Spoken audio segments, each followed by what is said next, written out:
As soon as I read the script and spoke to Denis, I knew that it was going to be so much fun. It was, you don't get to play characters like this every day. And on top of that, it was the challenge involved. It was the physical transformation.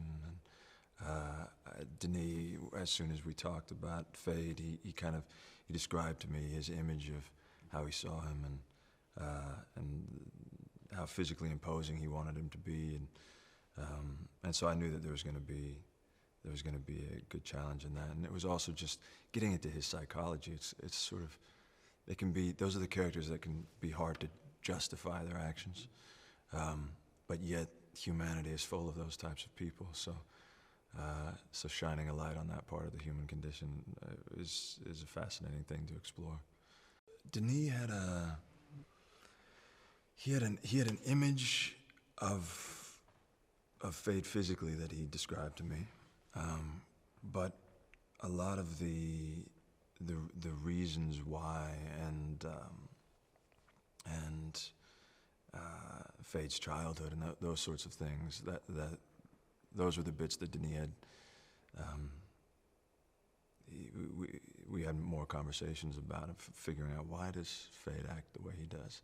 What was his relationship like with his mother and his brother and his uncle, and who did he look up to when he was growing up? And so that led into finding Feyd's voice, and which was, sort of came out of this idea of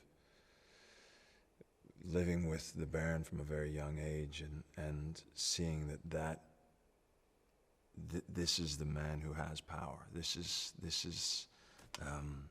ends up being, in this brutal world where you're leading with fear rather than love,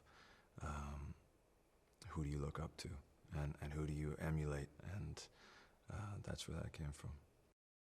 Anytime I go on a new set, I feel like it's the first day of school, and yeah, I'm always nervous, and especially when you're coming into a film that's already been established before.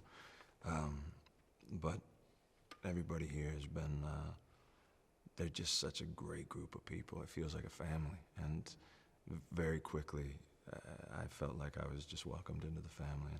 And the entire crew is just the best in the business, and I feel incredibly fortunate that I'm getting to be a part of it with all of them.